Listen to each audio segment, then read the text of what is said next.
It was the cold, dark night of March 3rd. Inside a silent convent, a 65-year-old friar was crawling, dragging his broken body across the stone floor toward the chapel. He was there to pray for the very last time with both of his legs. You see, at dawn, the surgeon was coming. And he wasn't coming to heal. He was coming to amputate, to saw off the friar's left leg. 4 months. A brutal cancer had been devouring his flesh, eating its way down to the very bone.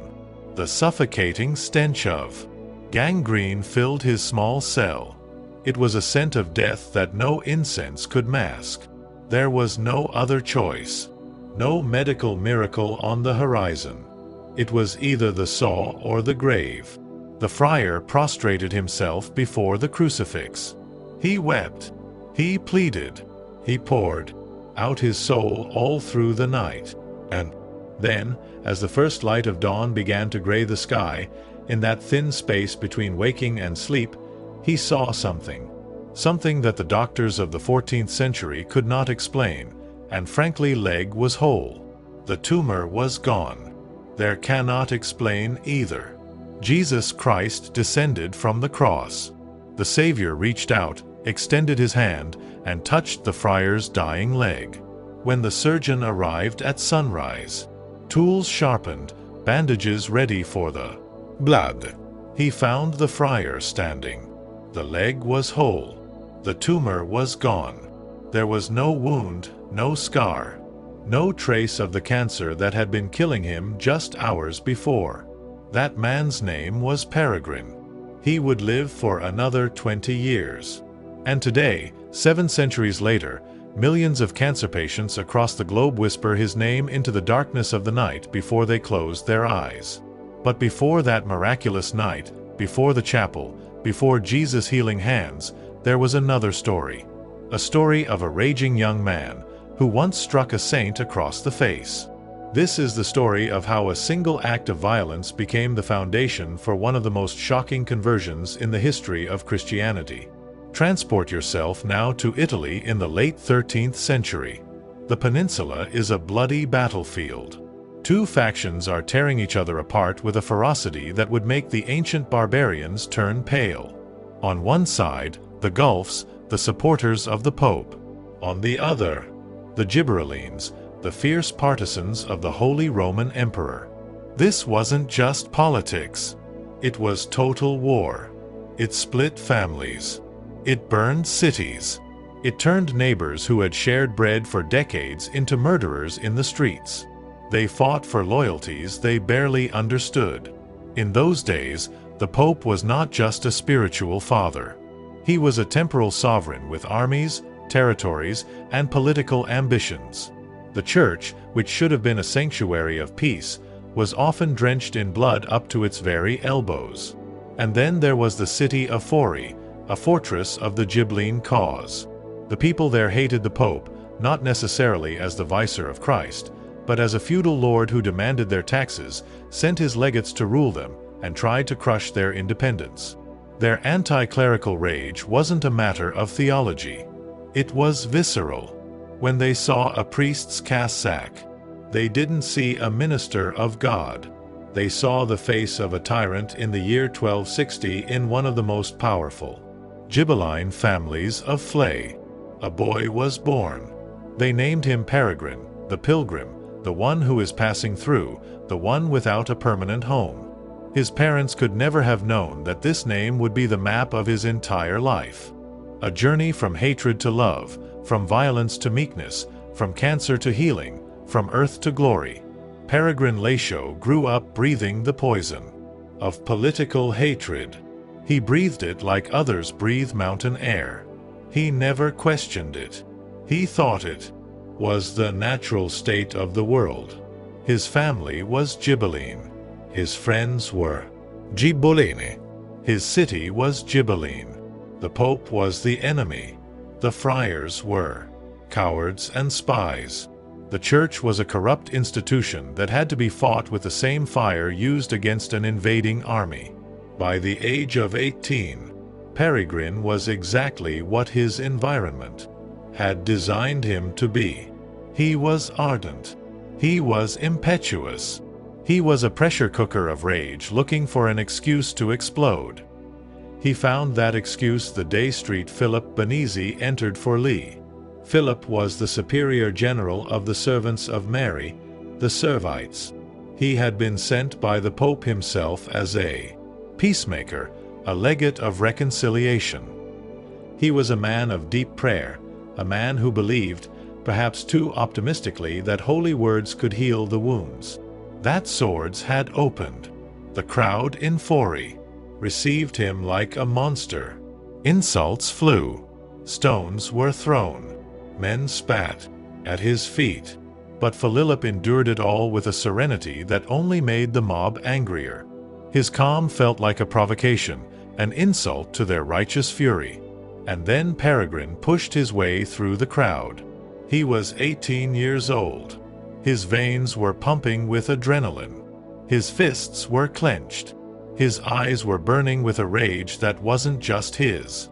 It was the rage of his ancestors, of his city, of his pride. He stood directly in front of Philip Benizi.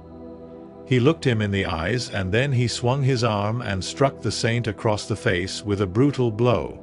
The sound of the slap cracked through the square. For a heartbeat, the crowd went silent. Even the most violent men froze. Striking a papal legate was an act of audacity that bordered on suicide. Philip Benizi slowly raised his hand to his re-aimed cheek.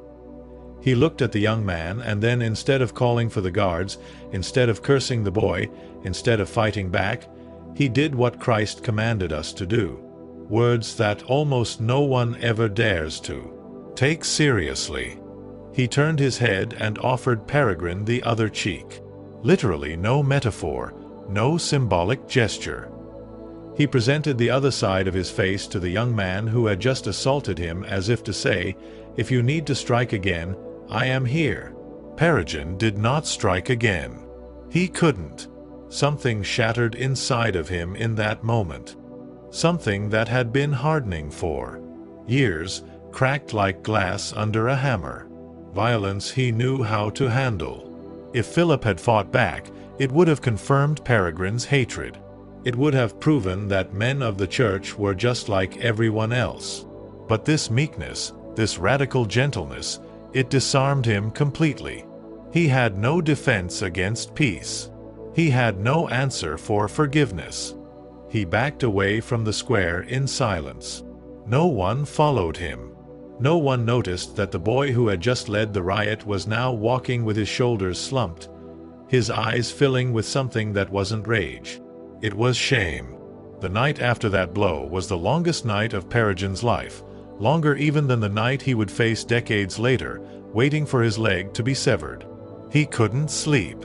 The image of Philip Benizi offering the other cheek looped in his mind like an echo that wouldn't stop. He had struck an innocent man. He had struck a man of God, and that man had responded with love. And that response, that unbearable, confusing, maddening response of love, was destroying him from the inside out. What does a man do when he realizes his whole life has been a lie? When he realizes that the hatred he thought was strength was actually weakness? Peregrine looked at his hands. They weren't stained with blood, but they were stained with something worse. The dishonor of hurting the one who did not deserve it. Desperate and broken, Peregrine began to search. He went looking for a church. Perhaps it was the first time he had ever stepped foot inside a church, truly of his own free will. He knelt before the image of the Blessed Virgin, the Mother who welcomes all, the door that never closes. And he wept. He wept with the raw brutality of a man who cries for the first time after years of spiritual drought. He wept until there was nothing left inside him but a hollow void. And in that silence, in that sacred emptiness, for the first time in his life, he heard a voice that was not his own. Tradition tells us that the Queen of Heaven appeared to him, that she looked upon him with the tenderness of a mother watching a lost son finally find his way home. She spoke, and though history may debate her exact words, the message was unmistakable. Go to Siena. Seek the servants of Mary. There you will find what your soul hungers for. Peregrine obeyed just as the apostles obeyed when Jesus commanded, "Follow me." He went without fully understanding. Without seeing the end of the road, knowing only that he had to walk, he traveled to Siena, and there he found Street Philip Benesi. The meeting between the aggressor and the aggrieved was a scene so profound that literature could never invent it, for reality always surpasses fiction. The very young man who had struck the saint in the face now knelt at his feet, begging to be admitted into his order. Philip looked into his eyes, and he saw what only the saints can see. He did not see the guilt. He saw the grace working beneath the surface like hidden groundwater feeding a deep well. And he accepted him without resentment, without a trial period, without conditions. Just as Christ accepted the thief on the cross with arms wide open and a memory wiped clean by mercy, Peregrine donned the black habit of the servants of Mary, and he began a life that bore no resemblance to his past, except for one thing. The intensity. The Servites, the Order of the Servants of Mary, had been founded in 1233 by 7 wealthy merchants from Florence, men who, in the height of their prosperity, abandoned everything to retreat to Monteario. Their spirituality was centered on the doers of Mary, the contemplation of the Mother's unthinkable suffering at the foot of the cross. They were not a militant order like the Dominicans, nor purely mendicant like the Franciscans. They were an order of compassion. Those who stand beside the suffering and accompany them without trying to explain the pain away for Peregrine, who came from a world of violence and political rage. The Servite spirituality was like plunging into a river that cleanses and transforms. He learned to be still. He learned to listen. He learned to contemplate agony without fleeing from it. And he discovered that in the heart of suffering, when accepted with love, there is a peace that the world can neither give nor take away. He was ordained a priest. And then he did something that no one expected, something many considered excessive. He returned to Fori, back to the same city where he had delivered that infamous blow, the same streets where he had marched with the Ghibellines, the same faces that remembered him as the furious youth who had struck the papal legate. Peregrine did not run from his past. He reclaimed it. He settled in the Servite priory of Flay and decided that he would live and die in the very place where he had sinned, as an act of penance and as a living testimony. And here we reach the most extraordinary and perhaps most haunting detail of Peregrine's life. A detail that explains everything that followed, including the cancer. As a penance for that strike to the face and for those wasted years of hatred, Peregrine made a vow that defies human understanding. He would not sit down ever, not to eat, not to pray, not to rest. He would remain standing or on his knees for the rest of his life. 30 years. 30 years without ever sitting down. Think of what that does to a human body. The legs bearing the entire weight of the man without a moment's reprieve. Hour after hour, day after day, year after year, the veins swelling, the muscles cramping in agony, the joints screaming with every sunrise. Pain became his permanent companion. Not an occasional visitor, but a resident that refused to leave. Peregrine endured it all, not with the clenched teeth of a stoic resisting out of pride, but with the serenity of a penitent offering a sacrifice. Every hour spent standing was an hour of reparation. Every sharp pang in his legs was an answer to the blow he had struck decades before. The very legs that had carried him to Saint Philip Benesi to attack him now carried the heavy weight of expiation.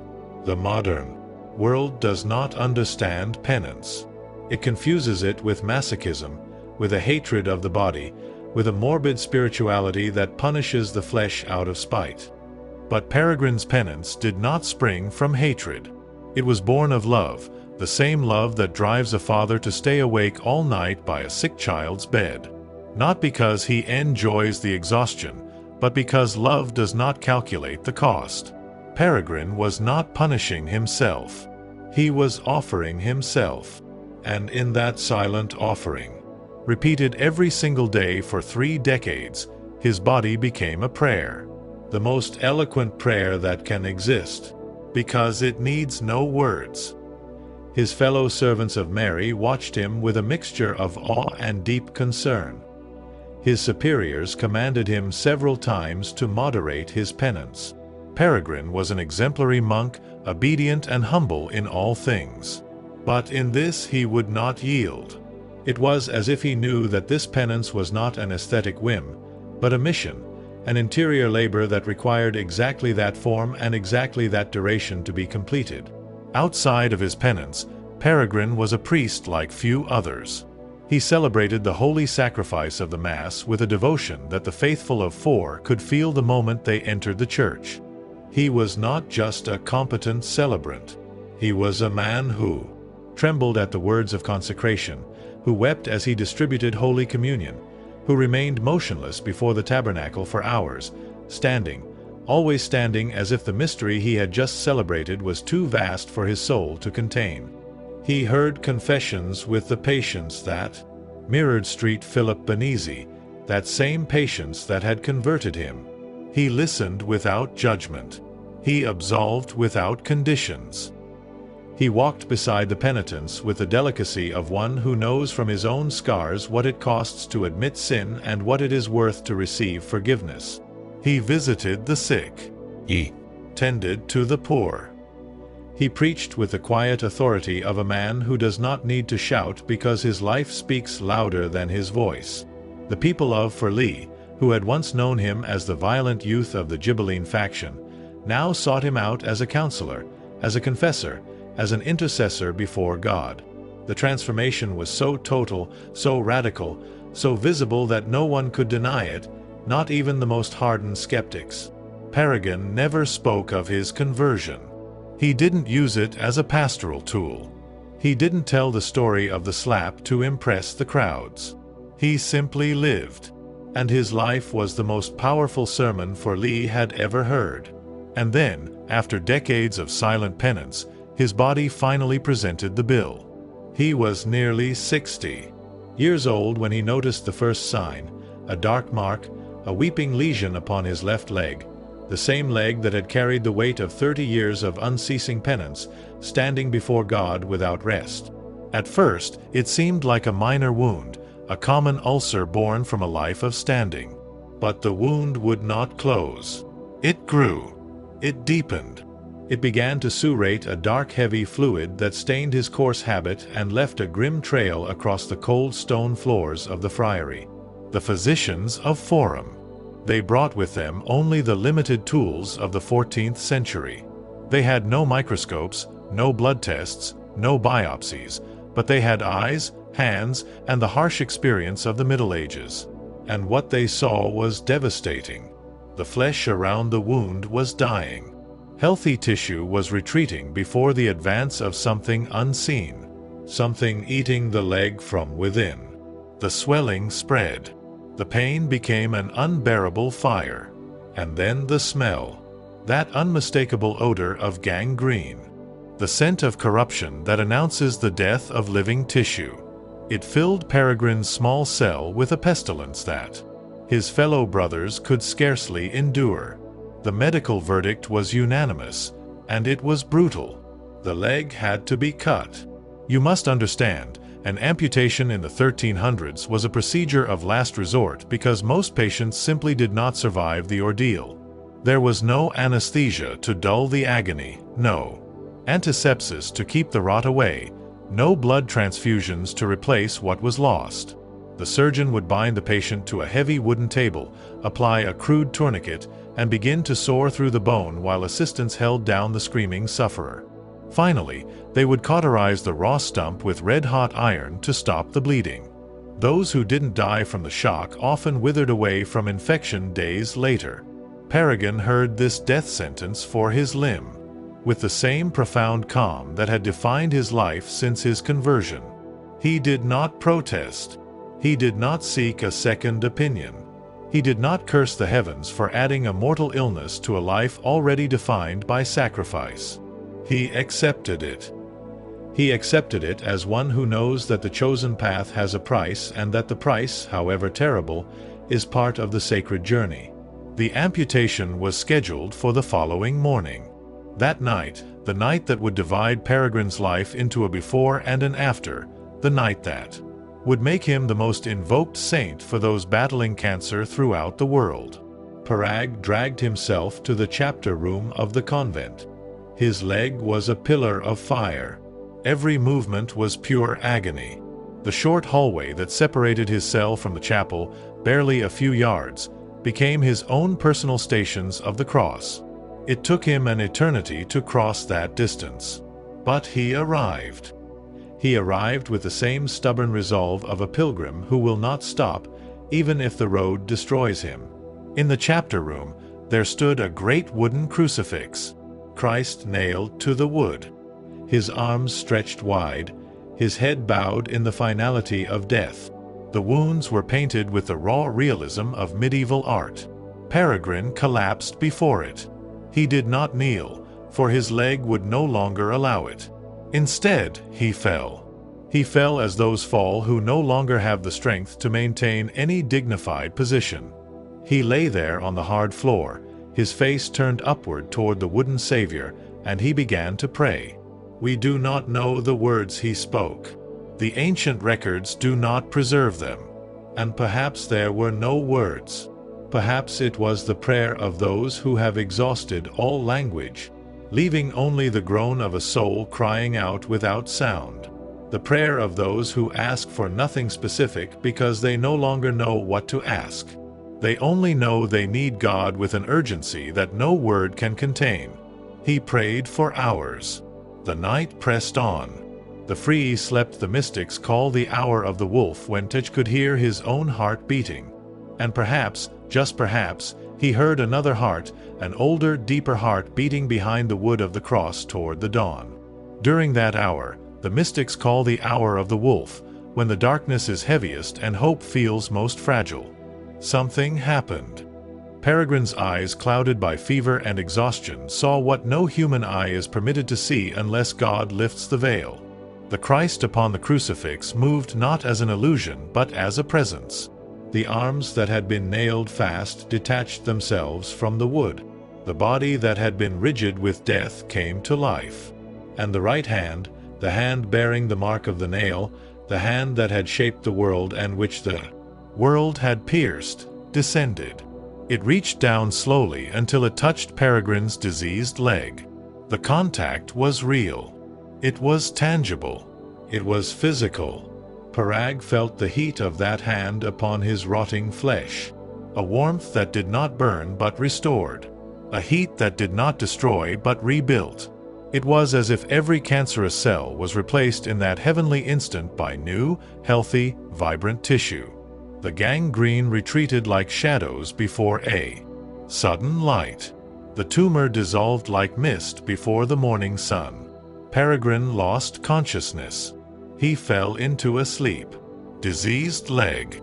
The contact was real. It was physical. Parag felt the heat of that hand upon his rotting flesh. A warmth that did not burn but restored.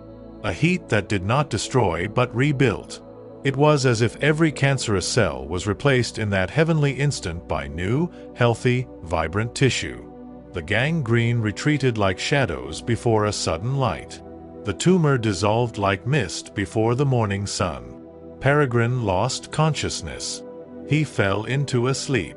Or perhaps he was taken to a place where ordinary consciousness cannot follow. The borders between dream, ecstasy, and fainting blur in the accounts. But what occurred during those hours belongs to a realm that exceeds human narration. When the first ray of sunlight pierced the window of the chapter room, Peregrine opened his eyes. He was on the floor. The crucifix was as it had always been, motionless, made of wood, arms nailed fast. But something was different. Something had fundamentally changed while the world slept. He looked at his leg. The wound was gone. The swelling was gone. The gangrene was gone. The skin was clean, intact, as if the disease that had been devouring his flesh for months had never existed. He touched it. He pressed his fingers into the flesh. There was no pain. There was no lump. There was nothing save for a healthy, functional whole leg. The surgeon arrived at daybreak with the cold punctuality of an executioner. He brought the saw, the leather straps, the cloths, the cauterizing irons. He knelt beside Peregrine to examine the leg one last time before the slaughter began. He pulled back the bandages, expecting to find the foul tumor he had seen the day before. And what he found made him recoil as if he had touched holy fire. There was nothing there. He examined the leg again. He felt it inch by inch. He searched for the tumor where it had been. He searched for the rot where it had been.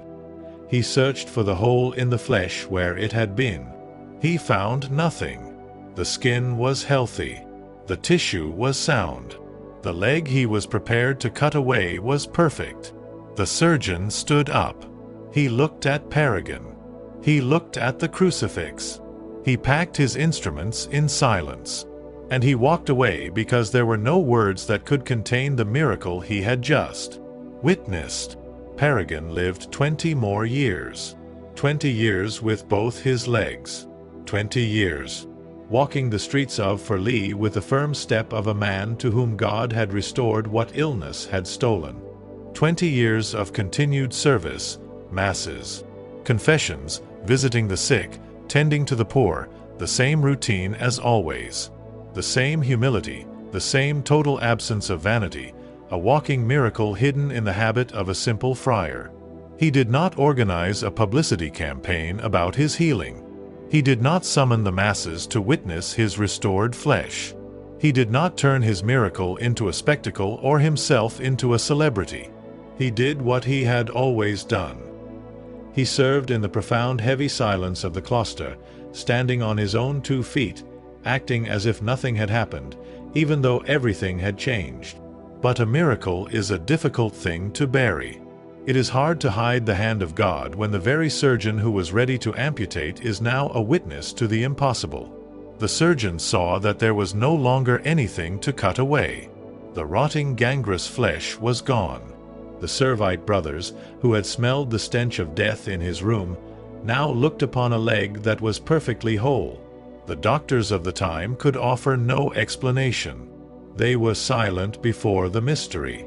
And the people of Forli, who had known Peregrine's story from the moment of that violent strike to the onset of the cancer, they understood. They knew they were standing before something that shattered every natural law. On the 1st of May in the year 1345, Peregrine Laziosi passed away in the monastery of Fori. He was 85 years old, an age that in the 14th century was almost unheard of, a time when life expectancy barely reached 40 or 50. He had lived more than 2 decades after a cancer that should have claimed his life in a matter of weeks. Those same legs that had endured 30 years of standing without rest. Those same legs that cancer had tried to consume and that Christ had touched. They carried him until his very last breath. Forli wept for him as one weeps for a father. The city that had known him as a hot-headed rebel, that had watched him leave as a broken penitent, that had welcomed him back as a priest, now bid him farewell as a saint. They did not need a papal decree. They did not need a formal canonical process. Forli knew what it had possessed, and they were not going to wait for Rome to begin their veneration. Formal canonization would take centuries.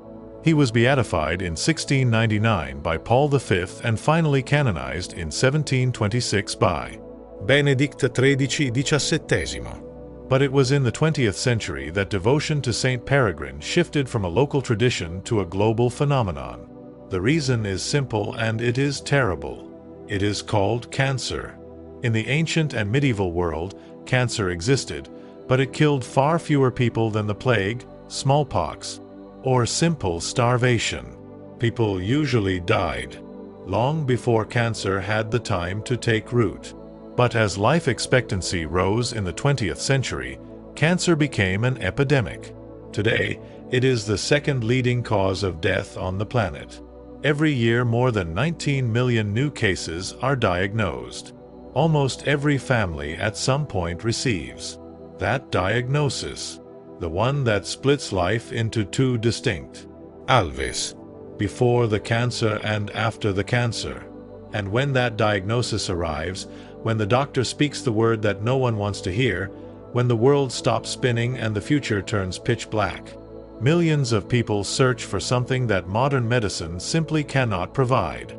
They search for hope. Not a vague hope that things might work out, but a concrete hope.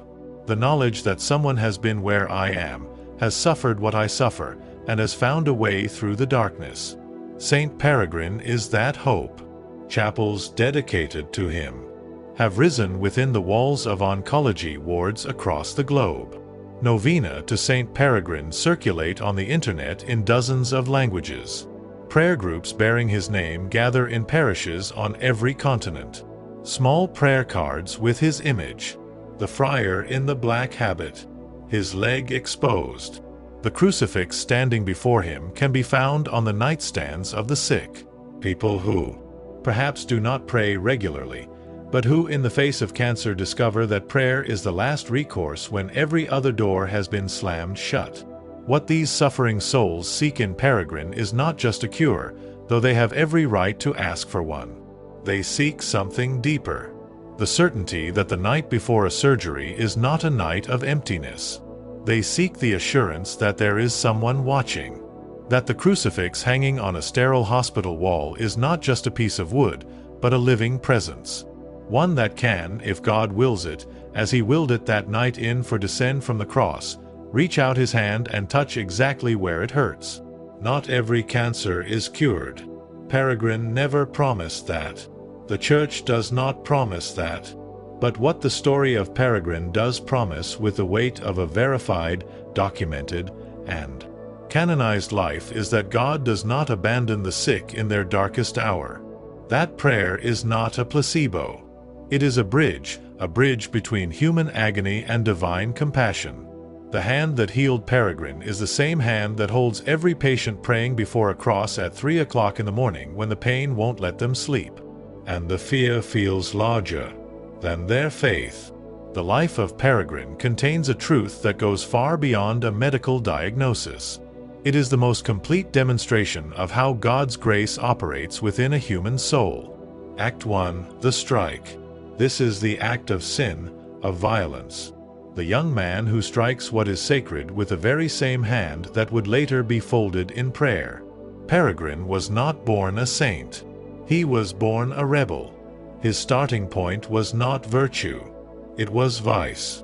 And that makes him accessible to anyone carrying a past they are ashamed of. Act 2. The other cheek. This is grace disguised as meekness. Saint Philip Benizi did not convert Peregrine with complex arguments or flashy miracles. He converted him with a gesture that defied all human logic. Turning the other cheek is not weakness. It is the most devastating force in existence because it disarms the aggressor without crushing him. It reveals his sin without condemning him, and it opens a door without forcing him to walk through it. Act 3. The penance. The 30 years of standing the body offered as a living prayer. This is the slow, patient, silent transformation of the old man into a new creation. Holiness is not a lightning bolt. It is a dawn. And it took Peregrine 30 years to fully awaken to the light. Act 4. The cancer. The final test. Suffering arrives precisely in the body that was used as an instrument of penance. It is as if God were saying, now that you have offered everything, I ask for just a little more. And Peregrine offers it. Not with a smile. No one is happy to have cancer. But with peace. The peace of a man who knows that the same God who converted him will never abandon him. Act 5. The healing. The hand of Christ that touches. This was not a prize for his suffering. It was a sign that the love of God has no boundaries. Peregrine's healing is not a guarantee that every person will be physically cured.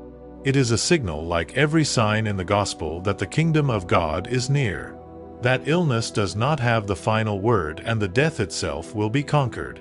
5 acts, a complete arc from sin to grace, from grace to penance, from penance to suffering, and from suffering to healing. And in every single transition, there is the same invisible hand guiding the way. The hand that Philip Benizi showed when he offered his cheek. The hand the Virgin Mary extended in the vision. The hand that Christ reached out from the cross on that fateful night in Fori. If you were to walk into the chapel of the Servite Monastery in Fori at 3 o'clock in the morning, the very hour that Christ touched Peregrine's leg, you would find the crucifix still there, its wood darkened by the centuries, the arms nailed tight, the head bowed low, unmoving, silent, just like any other crucifix in any other chapel in the world. But now you truly understand what transpired that night before that wood. And you know that wood is not just wood. It is the door through which the healing hand entered.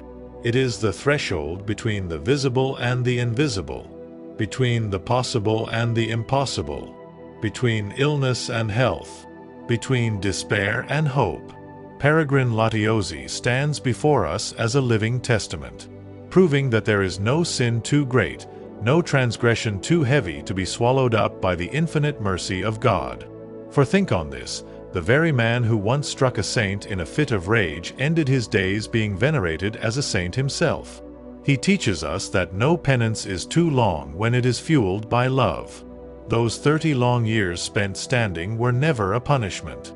They were a sacred offering, a constant prayer rising like incense to the heavens. He shows us that no sickness, no disease is too terrible for the nail-scarred hand of Christ. When the great physician reaches out, gang must retreat, death must wait, and the laws of nature must bow because God has decided it shall be so. And he reminds us that no night is ever too dark for hope. Because even at 3 o'clock in the morning, when the world is hushed in sleep and the patient lies awake in the silence of their pain, God is still descending from the cross.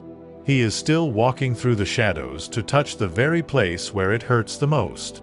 Saint Peregrine Laziosi, humble priest, tireless, penitent, miraculous survivor healed by the touch of Christ, patron of those afflicted with cancer and all incurable diseases. Intercede for us. Pray for those who are waiting with a heavy heart and trembling hands for the results of a diagnosis they fear to hear.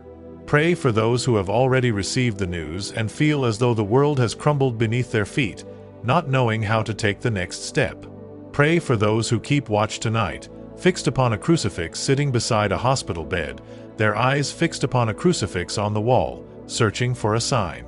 Pray for the doctors, for the surgeons and the nurses who labor until they are exhausted, doing everything within human power and knowing in their hearts that sometimes human power is simply not enough. And above all, Saint Peregrine teaches us this one profound truth, that the prayer of the sick is not the prayer of the weak. It is the most powerful force on this earth, because it rises from a broken body and it pierces the heavens, flying directly into the heart of a God who also chose to be broken and who also chose to be pierced for the love of us all. Amen. Subscribe to Stories of the Saints for more inspiring stories of saints, faith, and God's work throughout history.